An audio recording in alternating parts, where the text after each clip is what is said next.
दोस्तों, judicial doctrine समझते हो क्या होता है? तो जब आप कोर्ट में कुछ देखते हो कि कोई भी फैसला दिया जाता है, उसके पीछे कुछ फिक्स सेट ऑफ प्रिंसिपल्स होते हैं।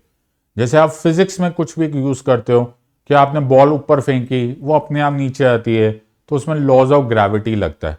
उसी तरह से ऐसे बहुत सारे प्रिंसिपल्स होते हैं और उसूल होते हैं जिनके बेसिस पर जुडिशरी अपना फैसला करती है। इनको बोलते हैं डॉक्ट्राइंस, जुडिशियल डॉक्ट्राइंस। इंटरेस्टिंग बात यह होती है कि ये सिर्फ कोर्ट में ही नहीं इंपॉर्टेंट होता है, ये आजकल यूपीएससी के पेट क्वेश्चंस हो गए जिनको बोला जाता है द जुडिशियल डॉक्ट्राइंस पर सवाल आना अच्छों को होश उड़ा देता है। बिकॉज आप में से ज्यादातर जो स्टूडेंट्स है वो लोग नॉन लीगल बैकग्राउंड वाले हैं, वो लॉयर्स है नहीं, लेकिन पढ़ना भी पड़ेगा। और अगर तुमने इसको बुक में से पढ़ लिया तो तुम बेहोश हो जाओगे, बिकॉज तुम्हें कुछ समझ में आएगा नहीं। So in the next few minutes I ensure you कि मैं तुमको 3 जुडिशियल डॉक्ट्राइंस 100% क्लियर कर दूंगा, और इतने सिंपल टर्म्स में करूंगा कि तुम्हें लगेगा ये बिल्कुल हमारे स्कूल लेवल है। लेकिन पॉइंट यहां पर यह है कि तुम्हें अगले कुछ मिनट्स बहुत कॉन्सेंट्रेशन के साथ यहां पर अटेंड करना पड़ेगा एक एक topic. So let's not waste a single more moment और स्टार्ट करते हैं द प्रिपरेशन। तो this is about me. I am doctor Siddharth Arora, practising advocate in the Supreme Court of India. 15 साल से ज्यादा मुझे एक्सपीरियंस हो गया है teaching law and judiciary as well as polity, और अन अकेडमी पे 430 मिलियन से ज्यादा मेरे वॉच मिनट्स है। I have authored 3 books on polity and constitution, और मैं कोशिश तुम्हें यह करूंगा कि इस सब्जेक्ट में तुम को पास महारत हो, पॉलिटी, गवर्नेंस, इंटरनेशनल रिलेशन और ऑप्शनल में PSIR। So those who want to study, बड़े ध्यान से इसको समझ लेना। So let's try and understand each of these words, और हम लोग एक एक वर्ड को समझने की कोशिश करते हैं in the terms of judicial doctrines. So सबसे इंपॉर्टेंट बात याद रखना, जो भी मैं पढ़ाऊंगा इनमें से कोई भी ऐसी चीज नहीं होगी जो कि तुम्हें आने वाले प्रीलिम्स में चाहे मेंस में वो तुम्हें काम ना आए। These are all high probability topics. Why? Because doctrines तो बहुत सारे होते हैं। अगर मैं वो सारे पढ़ाना स्टार्ट कर दूंगा तो मेरा तो टाइम गुजर जाएगा, तुम्हारा टाइम गुजरना मुश्किल हो जाएगा। ऐसा मत सोचना। So quickly grab a pen and paper, और जो मैं बोलता हूं उसको लिखो, तुम्हें बहुत ईजी लगेगा। Make sure that you do it. जो लोग मेरे साथ अनअकैडमी पे ज्वाइन करना चाहते हैं, join us on this subscription. जैसे ही तुमको अनअकैडमी का पेज दिखेगा, यहां पर कोड लिखने की जगह वहां पे लिख देना SIDLIVE, SIDLIVE, and you can join me. So ये अपॉर्चुनिटी मत मिस करना। अलॉन्ग विद दैट याद रखना, अनअकैडमी अपने सारे रिकॉर्डेड एंड पेड एंड सारी टेस्ट सीरीज के इस टाइम पर 3 डे फ्री ट्रायल दे रहा है। मत मिस करना। तुम देखना चाहते हो कि हम लोग कैसे पढ़ाते हैं, क्या एनवायरमेंट होता है, make sure that you are a part of it. चलो, without wasting much time, let's get down to judicial doctrines. और हमारा जो पहला जुडिशियल डॉक्ट्राइन जिसको हम लोग पढ़ने वाले हैं वो है होंगे डॉक्ट्राइन ऑफ चिलिंग इफेक्ट, दूसरा इज डॉक्ट्राइन ऑफ एक्लिप्स, और तीसरा इज डॉक्ट्राइन ऑफ सेवरेबिलिटी। सबसे पहले ऐसे करो, जल्दी जल्दी ये तीनों हेडिंग्स लिख लो, doctrine of chilling effect, doctrine of eclipse और डॉक्ट्राइन ऑफ सेवरेबिलिटी। फटाफट पढ़ लेते और धीरे धीरे जाएंगे। राइट, जिनको जल्दी है वो रिकॉर्डेड सेशन देख लो, जिनको बहुत ही जल्दी है वो इस वीडियो को 2x पर देख लो, लेकिन देख लेना। राइट, कोई जल्दी मैं धीरे ही पढ़ाऊंगा ताकि जिनको समझना है वो ढंग से समझ पाए। So I am in no hurry. हो सकता है तुम जल्दी में हो, चिंता ही मत करो, 2x पे देख लेना, नहीं तो इसी को बिट्स एंड पीसेस में देख लेना, लेकिन देख जरूर लेना। सो डॉक्ट्राइन ऑफ चिलिंग इफेक्ट हमारा पहला कॉन्सेप्ट है। चिलिंग इफेक्ट कैसे समझते हो? तो इस फोटोग्राफ से समझ में आ जाएगा चिलिंग इफेक्ट क्या होता है। तो ये देख रहे हो तुम्हें, ये बिल्ली जो है ये डरी हुई है। ये जो डरी हुई है, ये एक्सट्रीम फियर जो है, इसको हम लोग वर्ड यूज करते हैं चिलिंग इफेक्ट। ऐसा बोला जाता है ना कि यार वो डर से जम गया, एक ही जगह पर फंस गया, उसके हाथ पांव ठंडे पड़ गए। वो जो ठंडे पड़ जाना वर्ड है ना, वो वर्ड होता है chilling effect. So when I से डॉक्ट्राइन ऑफ चिलिंग इफेक्ट, हम जुडिशरी किसी वजह से ये नोटिस करें कि कुछ तो है कि जिसकी वजह से इंडिविजुअल बिल्कुल डर गया। वो इतना डर गया कि उसका जो अधिकार था, जो उसका हक था, जो उसकी राइट था, उसको भी वो इस्तेमाल नहीं कर रहा। अब पता हो ऐसा भी हो सकता है। तो मान के चलो मैं तुम्हें ये पेन दे दूं, लेट्स सी कि मैं तुम्हें ये पेन दे देता हूं और इस पेन के अंदर मैं इलेक्ट्रिसिटी लगा देता हूं कि ये पेन तुम्हारे काम की चीज है, तुम्हारा अधिकार है कि तुम इस पेन को यूज करो, लेकिन मैं इसके अंदर इलेक्ट्रिसिटी लगा देता हूं तो तुम इस पेन को हाथ लगाने से भी डरोगे। वैसे ही अगर मैं कोई नियम इस तरह से बना दूं कि मैं गवर्नमेंट होते हुए एक सिटीजन को बोल दूं कि देख तुझे बोलने का अधिकार है, freedom of speech and expression है, लेकिन अगर तूने बोला और हमें बुरा लगा तो हम तुझे जेल में डाल देंगे। डू यू रियलाइज अब ये बुरा लगना क्या होता है?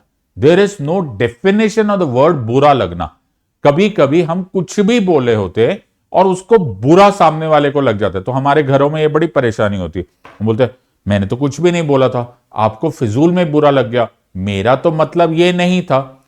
ऐसे वर्ड्स सब्जेक्टिव होते हैं, ये व्यक्तिगत होते हैं, किसी को बुरा लगे किसी को बुरा ना लगे। अब मैथ्स है, मैथ्स व्यक्तिगत नहीं होता, सब्जेक्टिव नहीं होता, पर्सनल नहीं होता। 1 + 1 2 है। मान के चलो मैं तुम्हें बोलूं कि अगर 1 + 1 करोगे और तुमने मुझे जवाब दिया तो मैं तुम्हें सही या गलत बता सकता हूं। तुमने बोला 1 + 1 1.5 है, तो मैं बोलूंगा देखो गलत है, इसकी तुम्हें सजा मिलेगी। तुम बोलो 1 + 1 3 है, तो भी मैं बोलूंगा ये गलत है। अब तुम पीछे जाकर घर जाकर चेक कर सकते हो कि नहीं यार 1 + 1 तो 2 ही होना चाहिए। ये होता है ऑब्जेक्टिव लॉ। कानून की दुनिया में सब कुछ ऑब्जेक्टिव होना चाहिए कि 1 + 1 का जवाब सबको पता होना चाहिए, ताकि अगर मैं गलत करूं तो मुझे उसकी सजा मिल सके। लेकिन अगर 1 + 1 जो मर्जी हो जाए, क्योंकि मुझे जो मर्जी बुरा लगे और जो मर्जी अच्छा लगे, तो यह कानून नहीं हो सकता, यह सब्जेक्टिव होता है। और सब्जेक्टिव चीज को मैं खतरनाक बना सकता हूं बाय मेकिंग चिलिंग इफेक्ट। मैं कैसे बोल सकता हूं? मैं बोलूं अगर 1 + 1 का जवाब मुझे अच्छा नहीं लगा तो मैं तुझे उम्र कैद दे दूंगा, तो तुम वो लॉ कभी यूज ही नहीं करोगे। तो वो जो फियर है वो इतना खतरनाक डर होगा कि तुम बोलोगे भाई ये कानून रहने दे भैया, ये राइट रहने दे, मैं इस्तेमाल ही नहीं करूंगा, क्योंकि मुझे इतना डर लग जाएगा, मेरे को घबराहट होने लग जाएगी, मैं वो लॉ को यूज ही नहीं करूंगा।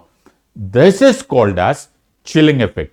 तो तुम इतना समझ सकते हो कि जुडिशरी यानी कि कोर्ट कभी ऐसा होने नहीं देगा।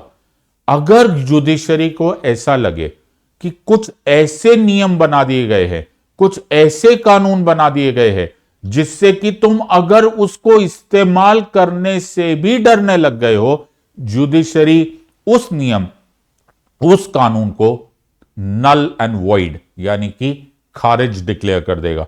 That is what is called as chilling effect. So chilling effect आपने बहुत बार ऐसे जानवरों को देखा होगा।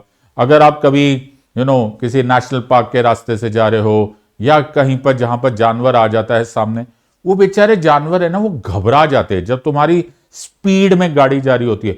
वो इतनी तेज लाइट जाती है कि वो चिलिंग इफेक्ट में आ जाते हैं, वो वहीं जम जाते हैं। इसीलिए तुमको बहुत बार बोला जाता है कि ऐसी रोड्स पर जब तुम जाते हो, जैसे राजा जी नेशनल पार्क के थ्रू गुजर रहे हो या कहीं भी जा रहे हो, तो तुम्हें बोला जाता है स्लो चलाओ यार। वो जानवर ना भागेगा नहीं, वो अपना रास्ता नहीं लेगा, वो वहीं जम जाएगा। वैसे ही एक सिटीजन भी उसी तरह से जब एक्सट्रीम फियर आ जाएगा कि नहीं यार इसके कानून से मैं पंगा ही नहीं लूंगा भाई, बिकॉज मुझे डर बैठ जाएगा, then it is called as chilling effect. तो हम लोग कैसे पढ़ेंगे? चिलिंग इफेक्ट एक लीगल डॉक्ट्राइन है जो डिस्करेज करता है कि अगर आपने आपके कानून है, आपका राइट है, आपका अधिकार है, लेकिन तुम यूज ही नहीं करोगे क्योंकि तुमको रेपरकशंस के डर होंगे। तुम बोलोगे ना भाई मैं नहीं जा रहा इस रास्ते पे तो गड़बड़ी है, बिकॉज सरकार मेरे को ऐसे जुल्म की सजा दे देगी जो शायद मैंने करना चाहा भी नहीं था, तो मैं उस रास्ते जाऊं ही ना। सिंपल सी बात है ना कि भैया मेरे को उस खतरनाक रास्ते पे जाना ही नहीं है, तो वो अधिकार वहीं के वहीं रह जाएगा। तो अगर मैं तुम्हें कोई रास्ता ऐसा बता दूं जिस रास्ते में मैं तुम्हें यह बात बता दूं कि इस रास्ते में जाने में बहुत खतरा है, तो तुम उस रास्ते को लोगे क्या? वो बोलोगे रहने दो यार, मैं घर ही बैठा ठीक हूं। It is not allowed in law. इसको बोलते हैं डॉक्ट्राइन ऑफ चिलिंग इफेक्ट। तो एक बहुत ही शानदार केस था। That case was Shreya Singhal versus union of India. सुना जरूर होगा तुमने। इसको ट्विटर एंड फेसबुक केस बोलते हैं, जिसमें एक कानून था जिसे section 66A of information technology act of the year 2000 बोला जाता है। अगर वो सेक्शन 66A पूरी तरह से आज होता ना, तो तुम लोग घबराहट के मारे इंटरनेट पे ना आते, क्योंकि उसमें ऐसे ऐसे वर्ड्स थे जैसे कि इंसल्ट कॉज करना, किसी को अनॉयंस कॉज करना, यानी कि सामने वाले को बुरा लग गया, तुम्हें पता ही नहीं चला और तुम लोग गए जेल में। तो सेक्शन 66A ये बात बोलता था कि इंटरनेट पर अगर तुमने कुछ ऐसा लिख दिया, सोशल मीडिया पे कुछ ऐसा लिख दिया, व्हाट्सएप पे जो ऐसा लिख दिया कि सामने वाले को बुरा लगा या इंसल्टिंग लगा, तो हम तुमको जेल कर देंगे। अब तुम समझ सकते हो किसी को किस बात का बुरा लगता है, ये हमारे हाथ में नहीं होता, ये सब्जेक्टिव वर्ड है। और इसी वजह से चिलिंग इफेक्ट हो गया था, डर हो जाता। तुम इंटरनेट को यूज करने से घबराने लगते, तुम व्हाट्सएप पे मैसेज डालने से लगते, और इंस्टाग्राम पे तो पोस्ट डालते ही ना। तो ये सब कुछ होने को रोकने का काम था जुडिशरी का, जो कि श्रेया सिंघाल केस में किया था। कौन सा डॉक्ट्राइन यूज किया था? कमेंट सेक्शन में लिखो कि श्रेया सिंघाल केस में इस गलत शब्दों को, इन सब्जेक्टिव वर्ड्स को हटाने के लिए जुडिशरी ने कौन से शब्दों का प्रयोग किया था, शब्दों में, या फिर कौन से डॉक्ट्राइन का प्रयोग किया था। क्विकली लिखो कमेंट सेक्शन में अगर तुम्हें समझ में आया तो। ये वाला मुझे उम्मीद है कि तुमको समझ में आ गया है। Let's go to the next one. The next one is called as doctrine of severability. सबसे पहले समझो सेवरेबिलिटी क्या है। पहले फोटो को देखो। इसको नॉर्मल, इसको थोड़ी कॉम्प्लिकेटेड इंग्लिश में बोलेंगे तो हम बोलेंगे हम ये ब्लेड यूज करके, हम ये एक्स यूज करके इतनी सी ब्रांच को सेवर कर रहे। सेवर का मतलब होता है कट करना। जो कट करना को बोलते हैं उसको बोलते हैं सेवर, मतलब एक पार्ट को पूरे शरीर से निकाल दिया। तो मैं क्या बोलूंगा? सेवर माय हेड, या फिर सेवर द हैंड। तो सेवर वर्ड कहां पे यूज हुआ? सोचो कि तुम्हारे पास एक सब्जी है, ओके, एक बड़ी सी फूल गोभी है। अब उस फूल गोभी का एक छोटा सा पार्ट में कीड़ा लग गया है, छोटा सा पार्ट, जरा सा पार्ट। तो तुम क्या करोगे? क्या उठा के पूरी गोभी उठा के बाहर फेंक दोगे? मम्मी ने थप्पड़ मारना है तुमको, इतनी महंगी गोभी होगी, पूरी गोभी थोड़ा ना फेंकनी है। तो क्या करोगे? तुम उस छोटे से जो गोभी का पार्ट जो खराब था उसको सेवर करोगे ताकि बाकी सब बचा रहे। इसको बोलते हैं सेवरेबिलिटी। सेवरेबिलिटी मतलब कि यार सब्जी का उतना ही पार्ट हटा रहे, लेकिन बाकी सब्जी एकदम फिट है, उससे सब्जी बना दो, बहुत ही अच्छी सब्जी बनेगी। उसी तरह से कभी कभी होता यह है कि कानून, पूरा कानून में एक छोटा सा सेक्शन ही गलत होता है। अगर हम उस छोटे से सेक्शन को हटा दे और बाकी कानून फिर भी अपने पांव पे खड़ा हो सकता है, वो जिंदा रह सकता है, वो यूज किया जा सकता है, तो हम पूरे कानून को उठा के नहीं ट्रैश करते, हम सिर्फ उस छोटे से पार्ट को सेवर कर देते। तो इन अ वे आपने क्या किया है? इन अ वे आपने कानून को बचा लिया है, उस लॉ को बचा लिया है, वरना वो पूरा का पूरा लॉ एक छोटे से गलत पार्ट की वजह से ट्रैश में चले जाता। इसको बोलते हैं डॉक्ट्राइन ऑफ सेवरेबिलिटी। इसको समझने की कोशिश करो। इमेजिन ये पूरा लॉ है और इसका ये छोटा सा पार्ट है, ये गलत है, तो मुझे ये गलत पार्ट अलाउ नहीं करना, लेकिन मैं चाहता हूं कि ये पूरा का पूरा कानून भी गटर में ना चले जाए। तो मैं क्या करता हूं? तो हमारा कोर्ट क्या करेगा? सिर्फ वो जो गलत पार्ट है उसको काट देगा। अब चेक करेगा, अब कोर्ट चेक करेगा कि ये जो रेस्ट ऑफ द लॉ है, क्या ये अपने पांव पे खड़ा हो सकता है, क्या ये ऑपरेबल है। कहीं ऐसा ना हो जाए ना कि यार फिर वो कानून का मतलब ही खत्म हो जाए। नहीं नहीं, अगर वो रहता है तो वो पूरा कानून नहीं खराब किया जाता, वो रेस्ट ऑफ द कानून जो ठीक ठाक पार्ट है उसको सर्वाइव किया करना दिया जाता है। इसको बोलते हैं डॉक्ट्राइन ऑफ सेवरेबिलिटी। आइडिया यह है कि हम कोशिश करते हैं कि जितना हो सके हम कानून को पूरे के पूरे कानून को ट्रैश में ना भेजे। So this is called as severability. Sever किया जा सकता है या फिर नहीं किया जा सकता।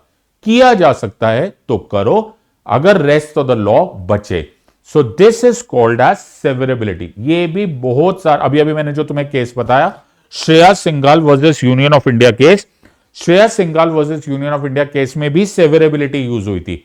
सो उस सेवरेबिलिटी में भी यही कॉन्सेप्ट था कि section 66A of information technology act में सेक्शन 66A को भी हटा भी दो तो क्या rest of the information technology act चल जाएगा? जवाब आया हां, तो फिर कोई प्रॉब्लम नहीं, सिर्फ सेक्शन 66A को सेवर करो, रेस्ट ऑफ द कानून को मेंटेन करना कोई प्रॉब्लम नहीं है। So this is called as section 66A of information technology act being severed, it is severable. तो दो डॉक्ट्राइन्स हो गए, पहला हो गया हमारा, इनफैक्ट एक ही जजमेंट से हमें दो डॉक्ट्राइन समझ में आ गए। एक समझ में आ गया हमको डॉक्ट्राइन ऑफ सेवरेबिलिटी, एक समझ में आ गया हमको डॉक्ट्राइन ऑफ चिलिंग इफेक्ट। अब समझते हैं इसको तुम लिखोगे कैसे आंसर में। तो लिखोगे doctrine of severability permits a court to remove an invalid provision of a statute. Statute का मतलब law, while keeping the remainder intact based on the principle that a statute यानी कि law should remain valid if possible। जरूरी नहीं है कि हमें पूरा का पूरा कानून को ही, पूरे के पूरे लॉ को ही बाहर फेंकना पड़े। Let's try and understand the next. So आज का तीसरा और आखिरी डॉक्ट्राइन, ये बड़ा इंटरेस्टिंग है। सो पहले मैं तुम्हें एक वीडियो दिखाता हूं, पहले उसको समझो। इसको बोलते हैं डॉक्ट्राइन ऑफ एक्लिप्स। एक्लिप्स तो तुम्हें सबने पता ही होगा, एक्लिप्स जिसे ग्रहण लगना बोलते हैं। उस एक्लिप्स के बेसिस पर हमने कौन सा डॉक्ट्राइन बनाया, सोचने की कोशिश करो। मान के चलो कि ये तुम देख रहे हो, ये एक्लिप्स हो रहा है। अब मुझे ये बात बताओ, अरे ये तो ग्रहण हो गया, क्या सूरज है कि सूरज गायब हो गया? सूरज छुप गया है, लेकिन सूरज बर्बाद नहीं हुआ। मैं फिर तुम्हें यह वीडियो दिखाता हूं, थिंक अबाउट इट। तो अभी तुम्हें पीछे से सन दिख रहा है, ये सन ऑब्लिटरेट नहीं हुआ है, बर्बाद नहीं हुआ है, बट सूरज डॉर्मेंट हो गया है because of the moon coming in front of it. I hope तुम समझ रहे हो। अब इस सन को सोचो कि ये जो सन है ये एक लॉ है जो कि कॉन्स्टिट्यूशन बनने से पहले ही बना हुआ था। Very good.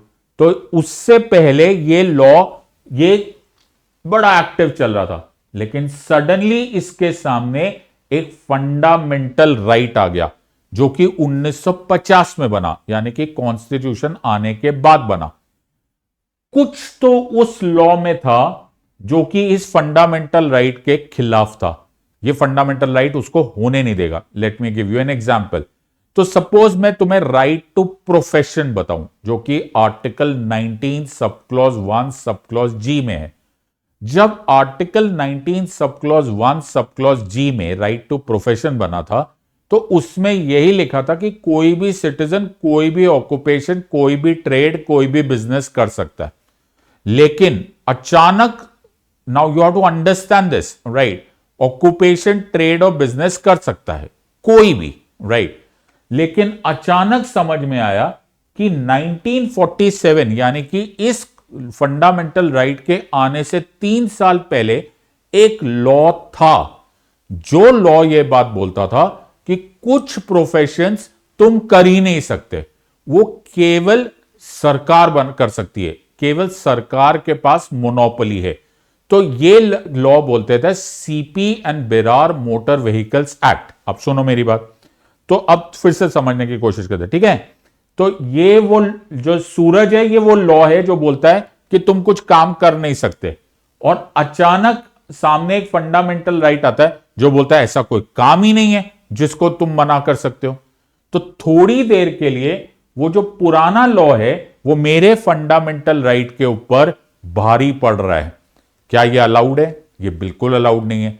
तो हमें इंतजार करना पड़ेगा कि इस फंडामेंटल राइट को यहां से गुजर जाना पड़ेगा, तभी वो प्रीवियस लॉ एक्टिवेट हो सकता है। तो क्या कर सकते हो, या गुजरेगा कैसे सर? ये गुजरेगा तब जब इस फंडामेंटल राइट में कोई एक्सेप्शन क्रिएट किया जाएगा। जब तक ये एक्सेप्शन क्रिएट नहीं किया जाएगा तब तक वो प्री कॉन्स्टिट्यूशनल लॉ दबा रहेगा। क्यों? क्योंकि फंडामेंटल राइट ने उसको रोक दिया है, उसको छुपा दिया है। अब मैं क्या करूंगा? अब सरकार को इस फंडामेंटल राइट में कोई ना कोई एक्सेप्शन क्रिएट करनी पड़ेगी, एक संशोधन करना पड़ेगा, अमेंडमेंट करना पड़ेगा। जैसे ही अमेंडमेंट करेंगे तो ये हट जाएगा। जैसे ये हट जाएगा तो वो जो पहले वाला लॉ था, जो छुपा हुआ था, वो अचानक एक्टिवेट हो जाएगा। सो वो मरा नहीं था वो लॉ सिर्फ दबा हुआ था, वो लॉ सिर्फ छुपा हुआ था। याद रखना, ये केवल प्री कॉन्स्टिट्यूशनल लॉ पर एप्लीकेबल है। ये केवल उन कानूनों पर एप्लीकेबल है जो कि कॉन्स्टिट्यूशन बनने से पहले आए थे। क्यों? क्योंकि उस कानून को उस समय तो पता नहीं था कि जी 1950 में एक फंडामेंटल राइट आएगा। So the idea here is कि अगर आपने फंडामेंटल राइट, उस कानून को प्लीज याद रखना, जो प्री कॉन्स्टिट्यूशनल लॉ है, अगर फंडामेंटल राइट की वजह से वो दबा हुआ था, तो जैसे ही इस फंडामेंटल राइट में संशोधन किया जाएगा, अमेंड किया जाएगा, तो ही ये लॉ एक्टिव होगा। तब तक ये छुपा रहेगा, तब तक ये एक्लिप्स में रहेगा, तब तक ये डोरमेंट रहेगा। तो तुम्हें क्वेश्चन आएगा कि ये डॉक्ट्राइन ऑफ एक्लिप्स कौन से तरह के लॉ में यूटिलाइज होता है? तो हमेशा बोलना ये केवल प्री कॉन्स्टिट्यूशनल लॉ में एक्टिवेट होता है। फिर तुम्हें पूछा जाएगा कि क्या वो जो प्री कॉन्स्टिट्यूशनल लॉ है वो खत्म हो जाता है, वो ट्रैश हो जाता है? बोलना नहीं, वो केवल डोरमेंट होता है, अभी के लिए छुपा होता है। जैसे ही उस फंडामेंटल राइट में किसी भी तरह की एक्सेप्शन लाई जाती है, वो एक्टिवेट हो जाता है। आई होप मैं समझा रहा हूं। अब इसको समझो। Doctrine of eclipse is based on the principle that fundamental rights are prospective in nature. Fundamental rights only apply to laws that are pass after the fundamental rights came into force. यानी कि केवल 26 जनवरी 1950 के बाद ही तुम ये test कर सकते हो कि वो फंडामेंटल राइट्स को वायोलेट कर रहा है, तब तक वो केवल डोरमेंट रहता है। तो ऐसे क्वेश्चंस तुम्हें पूछेंगे और तुम्हें मैं बताऊंगा कि अगर तुमने ये वीडियो को भी देख लिया तो अभी रिसेंटली आज सीडीएस एग्जाम, रिसेंटली आज जियो साइंटिस्ट एग्जाम में ये दोनों में ये डॉक्ट्राइन्स आए हैं। इनको देख लो questions and start doing it. So make sure कि पढ़ो तो मेरे स्टाइल से पढ़ना। पॉलिटी वैसे ही पढ़ना होता है जिस तरह से मैं पढ़ाता हूं। कुछ लोगों को यह बुरा लग जाता है, लेकिन मैंने बेहुदा तरीके से लोगों को पढ़ते हुए और बहुत ही गंदी तरीके से लोगों को पढ़ाते हुए देखा है। That is not going to take you far in this exam. Make sure that you attend these subjects properly, professionally and in particular इस तरह के एग्जाम को एक प्रोफेशनल अप्रोच से ही पढ़ना होता है। जब भी तुम मुझे ज्वाइन करना चाहते हो, आपका स्वागत है। Use the code SIDLIVE SIDLIVE and I'll be very, very happy to teach you. In the words of Unacademy, let's crack it. Until next time, God bless, thank you, and Jai Hind.